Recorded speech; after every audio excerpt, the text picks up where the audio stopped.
Here is a step-by-step guide to seamlessly integrate tech contractors into your organization.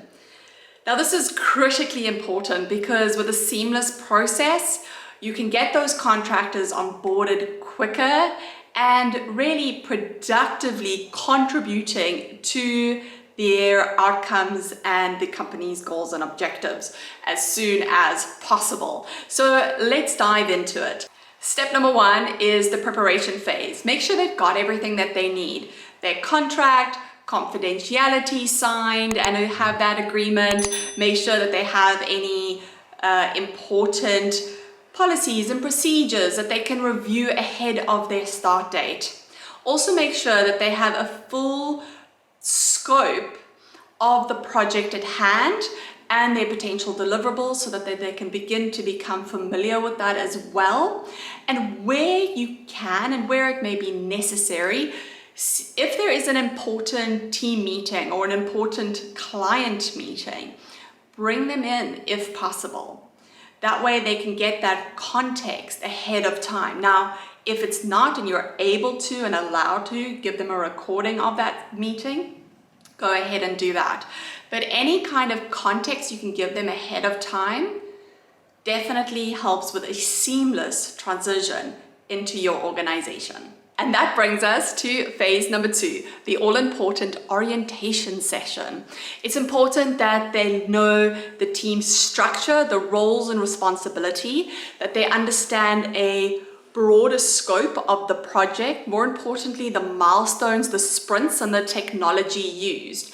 You also want to ensure that they have all the necessary technologies to use. Has your internal IT team provided the passwords so that they can bring on the software, the malware, onto their own devices? So make sure that that is all planned ahead of time.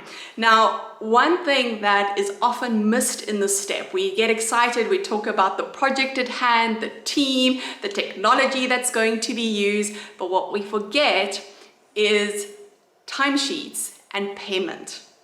Contractors really do care about two primary things. The first one being a continuity of work, which is where your Axia Matrix comes in. We make sure to take care of our contractors when their contract is ending, to find something new for them coming up, or even extending them onto a project.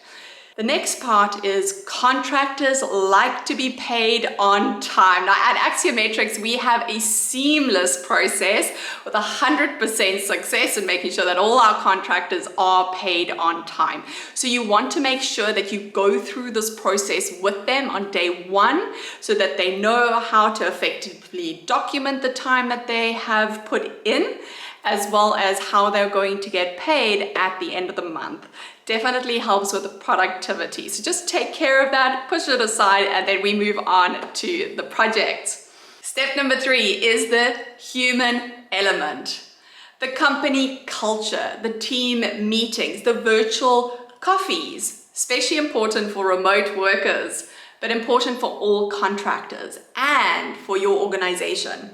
One of the big benefits of having contractors come into your organization is that they come in with unique skill sets. You as the organization hopes that they transfer as much of their skill set as possible, leaving your organization in a better position when they do leave. Think of them like a honeybee, pollinating from one flower to the next, bringing ideas from one project, one company, one implementation, to their next project, to their next implementation, and so on. So you want to make sure that you extract the benefits, the full benefits of having your contractors there. Step number four, training and resources. Make sure that they're all online, that they're easily accessible, and that the contractor has any necessary passwords that they may need so that they can access the online trainings. Also assign them a buddy, somebody that they can ask questions about the trainings throughout the process as they go through that onboarding. Step number five, setting those clearer expectations. I have mentioned this throughout the video, but it's worth mentioning twice. It's very important to set clear expectations, goals, go through the milestones, the sprints, the deadlines that they need to hit. Open up those lines of communication, which is the best way for them to communicate with their supervisor, their peers, how they're going to communicate with the team throughout the process. So very important to set up the expectations.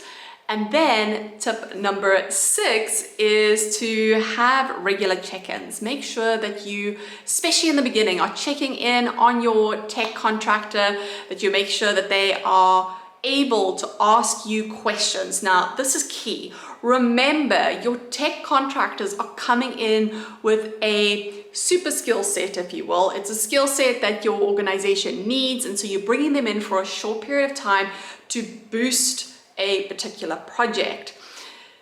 They have the technical skills and the know-how. What they're looking for right in the beginning is the context of your organization that they can apply their skill set to, the context of your project, your goals and objectives, so that they can apply their skill set effectively. So you want to have these open channels of communication, these regular check-ins, and allow them to ask contextual questions so that they're able to effectively deliver on the outcomes. Step number 7, elicit feedback and give recognition. Especially for your contractors that are remote, give them recognition when and where deserved, and have a back and forth on feedback, because while you're providing them feedback with how they are doing, they're going to be providing feedback into your project based on their experiences in other projects they've had before.